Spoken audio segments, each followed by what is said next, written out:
Buen día, vamos a ver ahora motores de corriente alterna. En este caso vamos a arrancar con monofásicos.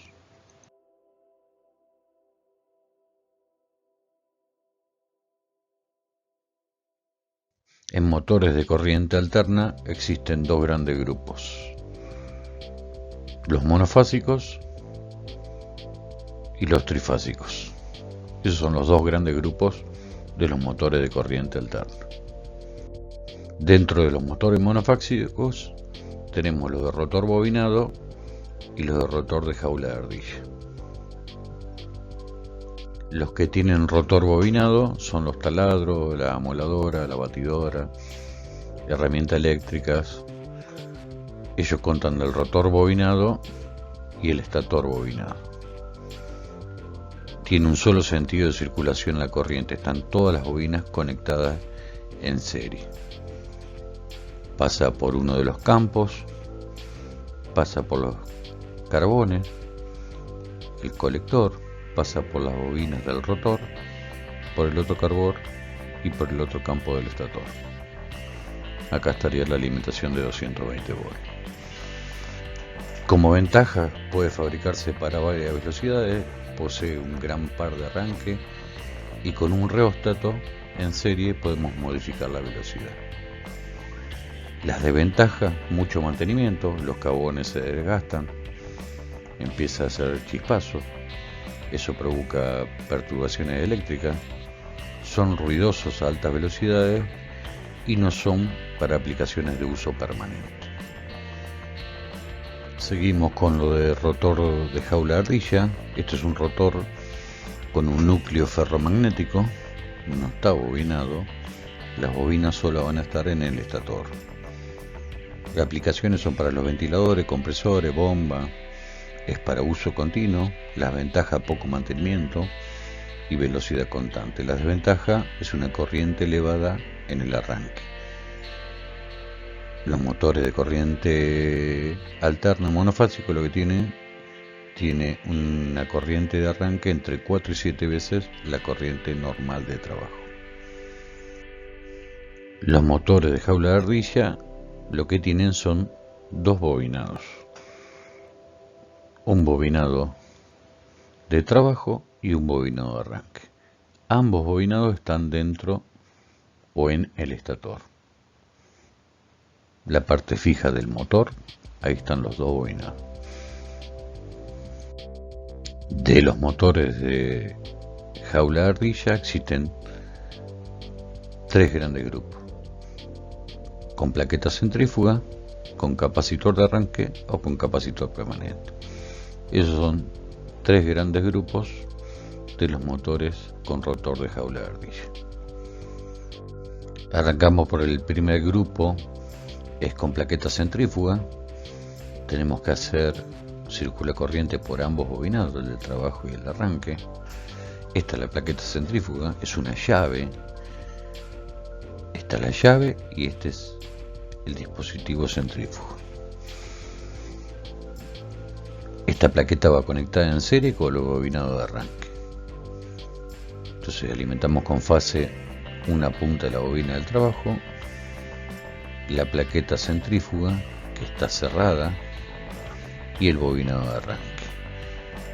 Y el final del bobinado de trabajo y el final de arranque van a neutro. La plaqueta está siempre cerrada, entonces va a comenzar a arrancar el motor.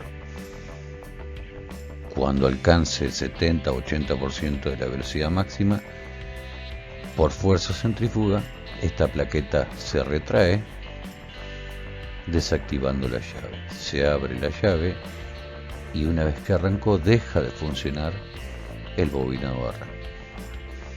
Una vez que se para el motor, la fuerza centrífuga vuelve a empujar el dispositivo y vuelve a cerrar la llave y va a quedar preparado para un nuevo arranque. Entonces entra el bobinado de trabajo y el de arranque con la plaqueta o la llave centrífuga. El segundo grupo es exactamente igual, pero en lugar de la plaqueta centrífuga un capacitor. fase al principio de la bobina de trabajo, fase el capacitor, y el capacitor va a la bobina de trabajo. Y los dos finales de bobina van a neutro. Acá estaría la llave que va a encender el motor. Entonces giraría, empezaría a girar.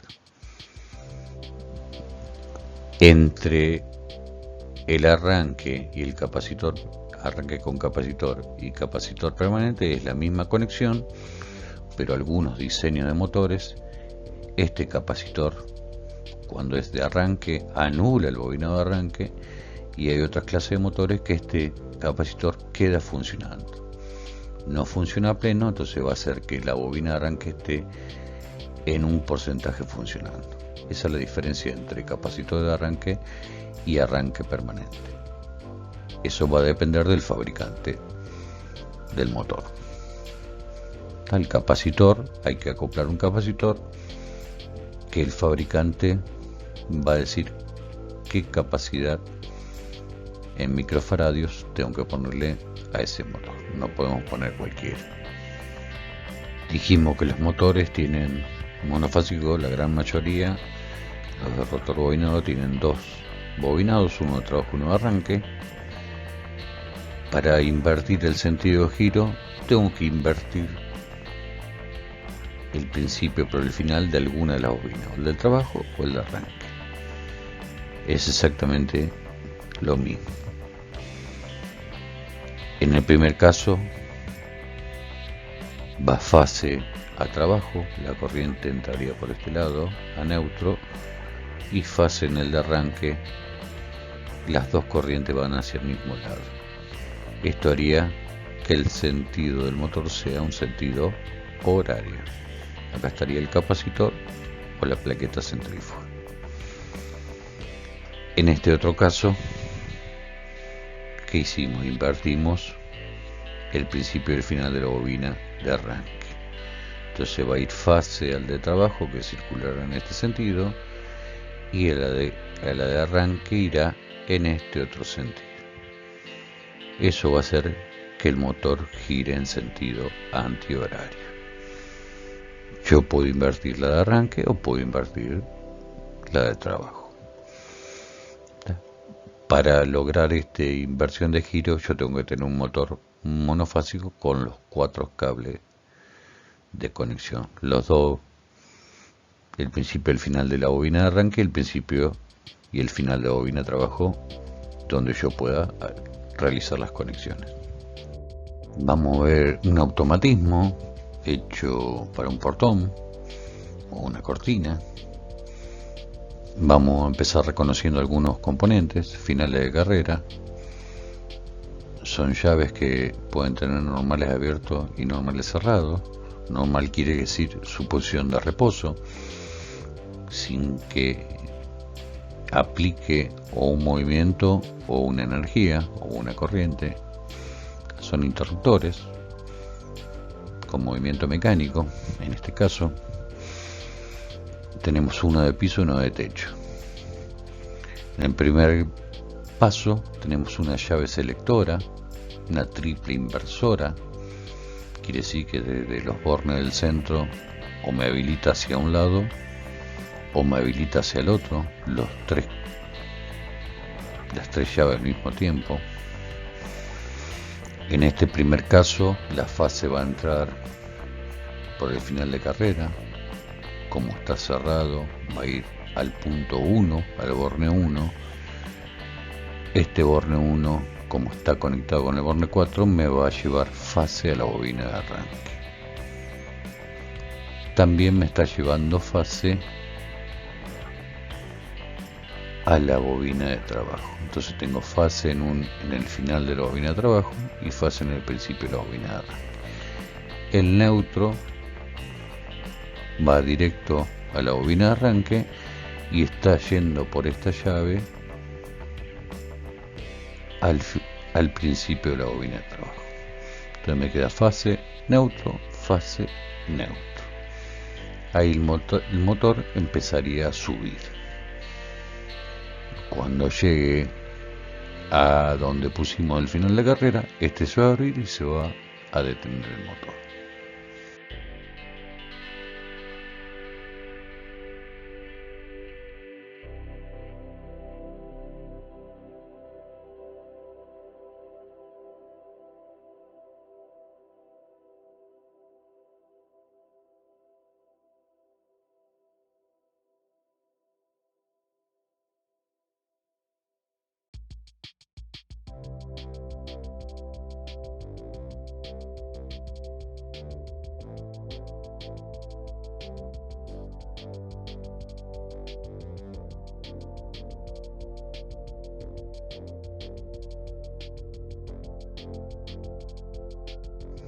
Como en el primer paso se abrió el final de carrera del piso, me quedó el del techo. Ahora la alimentación va a venir por el final de carrera del techo, va a ir al 7, me va a seguir existiendo fase en el bobinado de arranque, neutro tengo derecho, directo, y la segunda fase del bobinado de arranque va a venir por este lado. Entonces me va a venir fase al principio de trabajo y neutro está llegando por acá.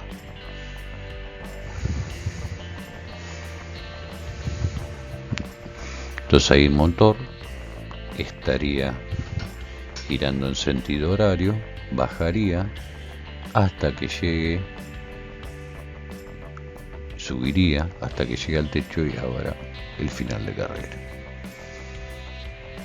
Entonces con una simple llave inversora, una triple inversora, 2 finales de carrera, yo puedo automatizar una cortina, un portón, invirtiendo lo que estoy haciendo en este caso, que era lo mismo, invertir la bobina de arranque o la bobina de trabajo.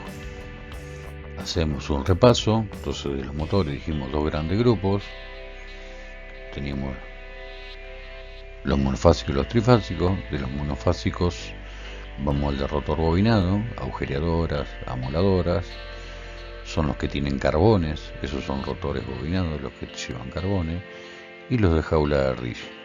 Dentro de la jaula de ardilla tenemos arranque con plaqueta centrífuga y con capacitor. Entonces, determinando cada uno de los motores, en el caso del rotor bobinado van las bobinas del estator y el rotor van todas en serie, y en el jaula de ardilla tiene un bobinado de arranque y uno de trabajo.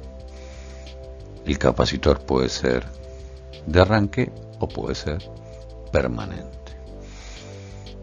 Bueno, en esta primera etapa vimos monofásico, después veremos los trifásicos. Me faltó decirle una cosita. La mayoría de los motores para uso domiciliario tienen un puente dentro del motor donde me unen los 2 neutros o los 2 finales, el de bobina de arranque y el de bobina de trabajo. Los 2 neutros están unidos y sale un solo cable al exterior y me sale el principio de la bobina de trabajo y el principio de la bobina de arranque. ¿Para qué es eso? Para que nadie pueda invertir el sentido de giro del motor, ya que esto puede causar lesiones. Un montón de motores se giran al revés, pueden salirse sus cuchillas o pueden lastimar a las personas. Entonces, por eso este puente en muchos motores de uso domiciliario, este puente está interno en el motor. Para que yo pueda hacer una inversión de giro de motor, los 4 cables tendría que tener acceso al exterior. Bueno, de a poco vamos viendo los distintos tipos de motores.